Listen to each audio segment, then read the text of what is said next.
Hey guys, it's me, Jenny, and welcome to December's edition of our self-love journey. This month we are talking about self-control. Now, I wanted to start with the fact that I am recording up in my kitchen, so that way you can view my tree and my decor. I do have my dogs are in this environment, so you might see them walking around, and you might hear them barking or whatever they decide to do. But I did just get done doing my weekly energy love reading. So they were extremely good. They were quiet the whole time. They just napped there listening to me talk away. So hopefully they continue to do that. But let's talk about self-control. I feel like, so we've been doing the self-love journey. We've been doing it monthly for almost an entire year. We started up in January. So this is like, we've done this every month and we have learned a lot. We have learned about ourselves. We have discovered our personal interests and loves and likes and dislikes. We have indulged in our physical fitness and our health. We have found hobbies that help us become creative and to open up our solar plexus area and our sacral chakra. We've really came to life. You know, we've worked on matters of the heart and we've learned how to open up our heart chakras and how to accept love, take love in, to give love. We've worked on our crown and our voice. We've learned how to speak up for ourselves and how to express ourselves in a productive fashion. We have learned how to lean in on our intuition and trust our instincts and our discernment and to follow those inner feelings that we have in regards to situations as they present themselves to us. And then because of that, last month we talked about wisdom and knowing right from wrong and making better choices for ourselves and for others in our lives. So now we come to the last month of the year where self-control comes into play. We have all the tools under our belt. We have, discernment now, and by using our intuition and the experience that we've gained through trial and error and having the wisdom that we do in regards to what we understand to be true and how we navigate our lives. Now comes to self-control and knowing better. So being able to take these different tools that we have, these skill sets, more to say. When we come to face with situations now, moving forward, the rest of our journey, for the rest of our lives, actually, we're always going to be presented with challenges. I've been talking a lot about challenges lately.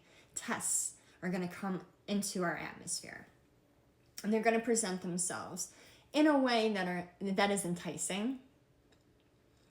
We're going to want to act out and do certain things or partake in certain things or act a certain way because it feels good. Our bodies, our physical bodies want to feel that or experience that. Or our emotional bodies want to feel that emotionally. But then you tap in and you listen to your gut and you don't know why, but even though you want it so bad or you desire this so bad, it could be a person, it could be a place, it could be a thing, it could be an event, it could be a mindset, it could be a habit, all these things, right? That can present themselves and entice us physically and emotionally. If it doesn't resonate spiritually, that's where self-control comes in. We have to recognize my spirit doesn't sit well with this. My body wants it. Emotionally, I want it. My ego wants it. But deep down, my spirit says no. So then we'll try to convince ourselves why our spirit's wrong. It could be anything, right? Let's say soda. Maybe your doctor told you need to lay off the soda because it's starting to give you kidney stones. And you're like, yeah, well, it's just one soda. And you know, it's low sugar. It's diet soda. So it's not as bad. If I just have this one soda, it's not going to be a big deal. I'm just going to have the one soda. Even though your spirit's like, don't do it, man. You know better. Self-control. Oh, because you think that just one soda is not going to hurt you, you need to exhibit self-control. So then you have that one soda and you're like, see, I'm fine. I knew everything was going to be okay. I don't feel any worse. But then like 4 months down the road, you land yourself in the hospital trying to pass a major kidney stone, and you look back around the holidays and you're like, yeah, I had a few Diet Cokes back in December, you tell your doctor. And doctor's like, but why would you do that when I said that that was going to hurt your kidneys and cause you problems? Well, because I didn't think it was going to hurt me. It didn't hurt me at the time, so I assumed everything was okay. So then I had a couple more, and then I had some on Christmas. And of course I had to have some on New Year's Eve because it's New Year's Eve and, we're having appetizers. I had to have a soda. Everyone else was having a soda. But deep down, the whole time, you knew better in your spirit that you probably shouldn't have had it. And now you're, out for a week in the hospital. You're losing pay. You have a bill that's not paid. Things are like going to shit because you decided a few months ago not to listen to your own intuition and practice self-control. So that's an example. There's going to be a lot of things that are going to present themselves to you going forward.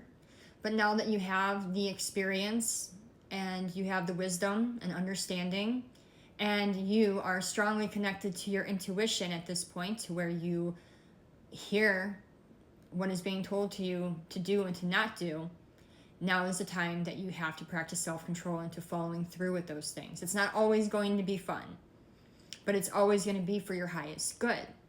So while you, for instance, like with the whole soda thing, had you just followed the instructions and did what you knew in your spirit to be good and to be right for your highest good, you would not be in a situation months down the road that you're in. So the spirit can always see the path. They always know that, like the butterfly effect, that every little thing that you do, every time you change your schedule, every time you decide to do something, instead of doing this, I'm going to do this today. Instead of doing this, I'm going to do this. Every single time you do that, you shift the path of your life dramatically. And you may not even realize it, but it does. So heed to your intuition. And while even in the moment it may not feel great, like, why am I the only person here not drinking pop? Everyone else is. But your spirit said not to. And you listen. And because of that, you're healthier, and you don't have to face the challenges and the harder hurdles down the road. So maybe they don't have those hurdles. Divine's not telling them they can't have pop, but they're telling you you can't have it. So it's your job to listen and to follow the instructions and to listen to your own intuition and to practice self-control in every fashion of your life, not just with soda and foods and stuff. It could be being around certain people, going to certain places, kicking certain habits, or beginning new habits. Perhaps you're being led to go to the gym and to walk every day. Something in your spirit tells you, I need to walk. I have to.